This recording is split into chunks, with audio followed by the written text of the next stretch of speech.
Hi, I'm Kai and welcome to another episode of Bake It Better.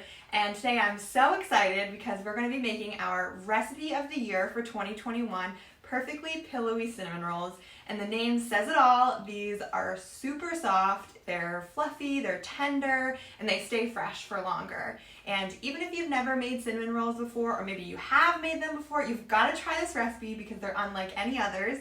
The recipe has a few different tips and techniques that make them really amazing, and I'm going to walk you through them today so you can make them like a pro.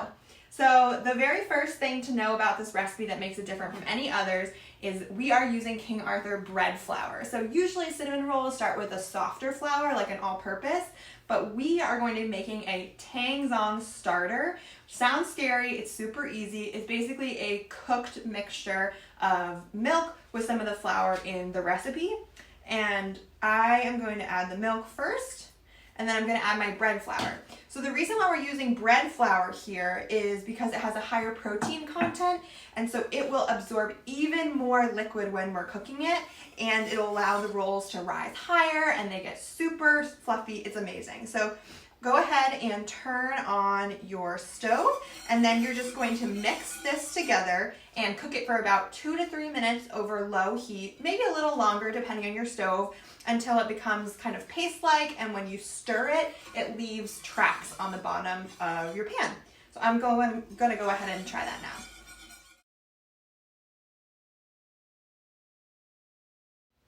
So I've made my Tangzong starter and I transferred it to the bowl of my stand mixer when it was still nice and hot. And it's got this paste-like consistency that's exactly right. And then I'm going to start adding the rest of the dough ingredients. And so for specific amounts, check out the recipe, which we'll link below.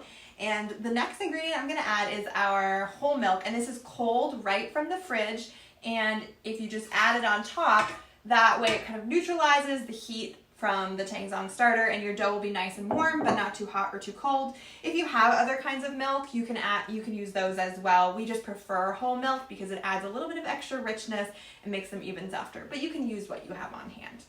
Then I'm going to add my dry ingredients, and I've already measured them out. So I've got my bread flour, and then this is my sugar and my salt. This is our artisan bread salt, so it has a little bit of a pink hue to it, and our yeast. And one tip is when you're measuring out dry ingredients, it's helpful to put them in separate piles, so that way if your cat or your dog interrupts you, you might forget where you're at, and you can go back and just think, yep, got them all.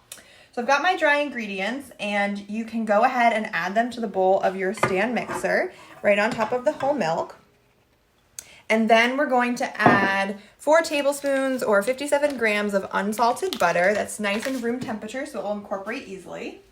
And then you're just gonna let your mixer knead. And you can do this by hand if you wanted to. It's a really soft dough, so you might be tempted to add more flour if you're doing it by hand. So use a stand mixer if you have one, and you'll let this knead for about 5 to maybe 8 minutes, depending on the speed that you use. Start out slow, then go to medium, and we'll show you what it looks like when it's ready to come out of the bowl.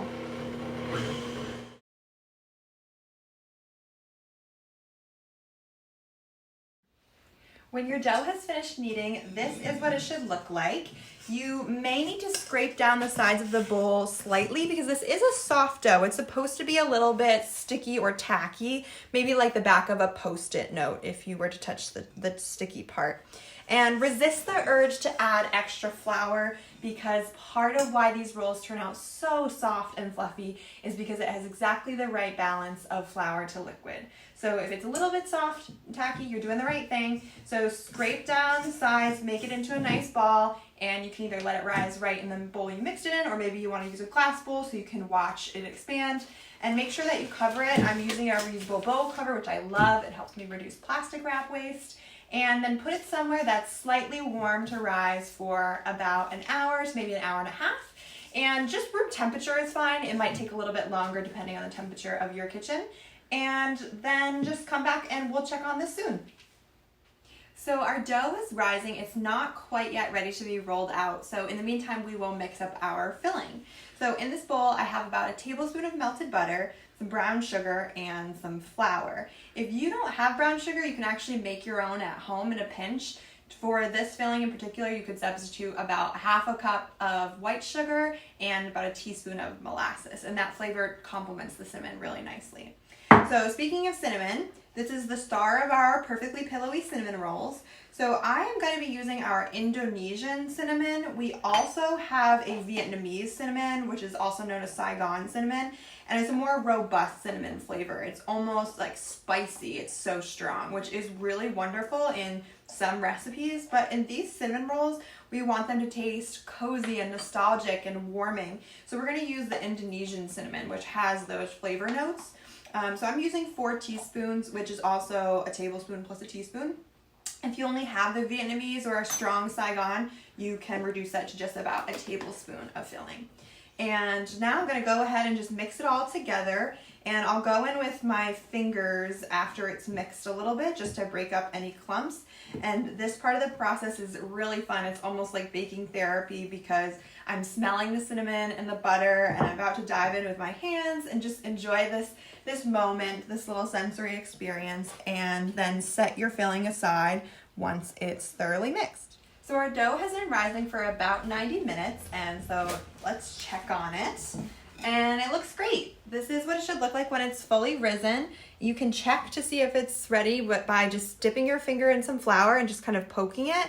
And if the indent stays or just ever so slightly fills back in, you are ready for the next step. If it just bounces back, that means you just need a little bit more time to rise. So now what I'm going to do is just put a little bit of flour on a clean work surface and turn the dough out with my bowl scraper. And this is really nice dough to work with. It's super soft because we get those soft cinnamon rolls. And so you probably won't need a rolling pin to make this into the large rectangle. I'm just going to use my hands. So have a little bit of extra flour, just kind of dust them lightly, but resist the urge to add extra flour because that will make your cinnamon rolls kind of dry, dense, and heavy. And that is not what these cinnamon rolls are supposed to be. These are buttery, they're pillowy, they're tender, they're amazing. So do them justice by just using a little bit of flour or maybe even none at all. And then just to kind of coax the dough by using a patting motion into a 10 by 12 rectangle, and that'll make the dough about ½ an inch thick in all of the places. And look, it's pretty easy just to work with it like this. And then what we're going to do once it's the right rectangle size, we will spread the filling evenly over the dough, leaving one edge, one of the long edges, bare. I like to roll away from me, so I'm going to leave this edge bare. So this is about right, and now that means we're ready for our cinnamon filling. So you can sprinkle it evenly over the dough. You can kind of just put it all on at once if you want to be efficient about it, and then use your hands to spread it out evenly. This is a great step for kids to help with. If you have little helpers, it smells amazing. It's a good sensory experience. You can practice those fine motor skills. And remember to leave that one edge bare. So some of the cinnamon filling might spill out when we roll up the dough. That's totally normal, and that's where you can use a tool like a bench scraper or a bowl scraper and just kind of put it back in. You can even just use a spatula to do that. So we are ready to roll, and this is the exciting step. So just work with clean hands, have confidence, pretend you're rolling up a sleeping bag, and you can do this. Know that at the beginning, it kind of is a little messy, but it gets much easier as you roll the dough. So just work your way gently, encouraging the dough forward. I find it easier to roll towards the front of the dough here. And when you get to about the middle, you can give it a little bit of a slight tug backwards to make the spiral a little bit tighter. This dough is so puffy and pillowy and amazing. We're not really going for a tight spiral. It's going to be a loose spiral, but that's part of this cinnamon roll's charm. So once we get to the end here, we're not going to seal the edge. You'll see why in a minute. We're just going to roll the log over onto the seam, and then we're going to score it to help guide our cuts.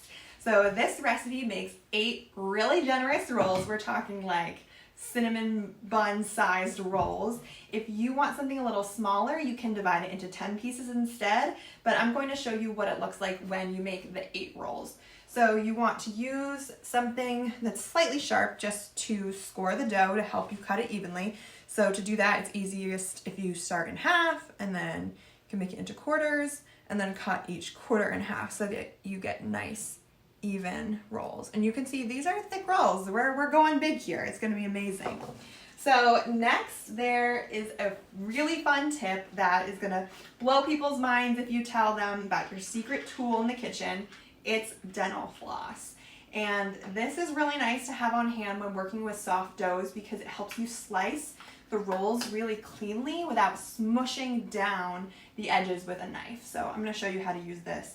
Some people swear by using unflavored dental floss because you don't want it to get any flavor on the dough. I usually use mint and I never notice because that's what I have on hand, but you can report back. We even thought it would be fun to use the cinnamon flavor. So I'll turn the dough just so you can see it, and then I'll show you how you can use dental floss. So what you'll want to do is get a nice long piece and wrap it around your fingers and then slide it underneath the log. You can give your work surface a little bit of extra flour at this point if you want. And now it's underneath the dough, and I'm going to line it up with my score marks. I'm going to tie a little knot, make sure I stay over my score marks, and then just pull.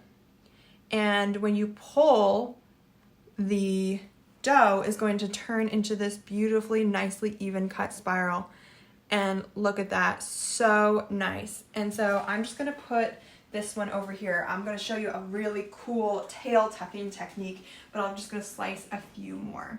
So again, just go underneath the dough and then pull up and slice down. And if you find that they're kind of sticking, then just lift your log up, dust a little bit of flour underneath. These look amazing. And so now I'm going to get my sheet pan ready. I'm lining it with parchment paper, just makes for easier cleanup. And let's do one more, and then I'll show you the amazing tail tucking technique. So usually cinnamon roll recipes call for pinching the seams shut so that they don't unravel while baking. One thing that we found that we liked even better than that technique was tucking the tail. So this dough is so soft, sometimes it just sticks. But this little end tail, you can kind of tuck it underneath the roll before putting it on the sheet pan, and that gives them a little extra height so they puff up nicely, and it makes sure that they don't unravel even more. These tails aren't as big, so let me show you on a different one. And again, if the tail is kind of adhering to the side, then maybe you don't even really need to do that tail tuck. But if it is, you just kind of pull it under and then go under like this, and then put them on the sheet pan.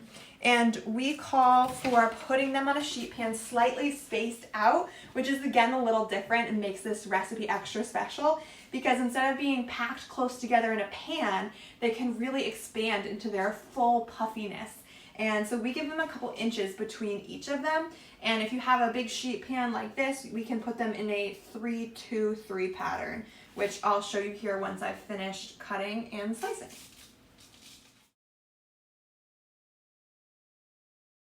So I've got my cinnamon rolls on the sheet pan spaced out, and they are ready for their second rise. They're gonna get nice and puffy again. And you can see I made a little bit of a mess here when I was rolling, but that's okay. This is supposed to be joyful. You're supposed to make a little bit of a mess. That's what baking's all about. And then we're gonna cover them. So I just took an old bread bag and sliced it up the side, and it makes a really nice way to cover these so they don't dry out without using more plastic wrap. I'm just going to put a towel over them again to make sure that the air doesn't go in over the sides. So this rise will probably be shorter than the first rise, maybe only 30 minutes to 45 minutes. So don't walk away too far, check back on them soon, and we'll take a peek when they're ready for the oven.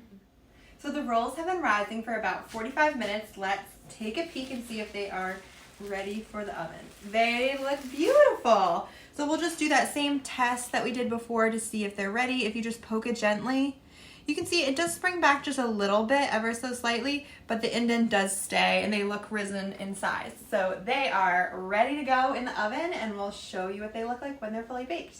So our cinnamon rolls are out of the oven. The kitchen smells amazing. You're gonna be so excited when you pull them out because they look gorgeous.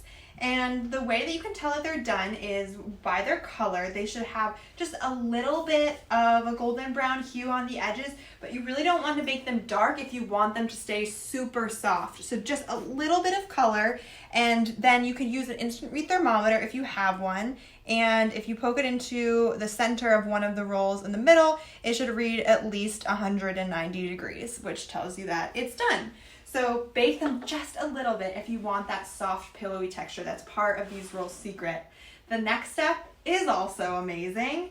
You literally give these warm rolls a butter bath. You brush them with some melted butter, about 1.5 tablespoons, when they're still nice and hot. And what this does is, of course, gives them extra delicious buttery flavor, but it also helps lock in some of that moisture so that if you aren't going to eat 8 cinnamon rolls at once, you can serve them the next day and they'll still have that amazing texture as if they just came out of the oven. So after you brush them with butter, you can let them cool completely if you're not going to serve them right away. If you are going to serve them or eat them, you can mix up your frosting. One thing that's a little unique about this recipe is you don't frost them all at once as a full batch. You frost them right before you eat them. And again, this helps keep them super soft, because if you were to frost them and then leave them on your counter for a couple days, they would get hard and dry because sugar is hygroscopic, which means it sucks water out of things. So the sugar in the frosting would kind of make your rolls dry. And so a better way to do it is just you can mix up your frosting, leave it at room temperature, and then add frosting on top as you serve them. So I'm gonna go ahead and mix up the batch, and I'll show you how to do that, and then we'll enjoy one. So we're at the final step of frosting these perfectly pillowy cinnamon rolls. And so we're going to make our icing. So I've got 1.5 tablespoons of melted butter in the bottom here. I've added my confectioner sugar. I'm going to add some vanilla extract, which really just adds some richness and body to the frosting. There's a pinch of salt. And then this is where you get to customize it based on what flavor you're looking for. You can add milk, buttermilk, or cream. The buttermilk gives it a little bit of tang. The cream will obviously give it more richness too. So based on what you have in your fridge, you can just use that liquid to bring it together. I mean, it's a basic frosting. You really can't go wrong. If you're looking to take things up a notch and make an even more decadent version, there is a cream cheese frosting that's included in the baker's tips. So check that out if you're a cream cheese frosting fan, and you will not be disappointed. And then just bring it together until it's the proper consistency. And I'm gonna add a little bit more liquid, and then I'll go ahead and frost one. And remember to hold off on frosting the whole batch. It's kind of tempting when you just want to add it all on top. It's like giving each one their own little crown, but you will want to wait until you're ready to serve it. So it'll have this lovely kind of cream color from the vanilla extract, which I think looks gorgeous. And then at the end here, if you have any lumps in your confectioner sugar, just give it a little elbow grease and it'll be nice and smooth. So this looks gorgeous, and this will be plenty for all of them. Oh my gosh, my mouth is watering. So let's do it. Let's frost one of these while they're still a little bit warm. So the frosting might melt a little bit, but that's okay. It's gonna get a little messy, but it's gonna be so totally delicious. So just apply the frosting evenly and generously, as much as you want, and then dig in and enjoy. We really hope that you love this recipe. Make it at home. Let us know what you think. We're obsessed with it right now. It's the recipe of the year, and we think you're gonna love it too. And enjoy. Happy baking.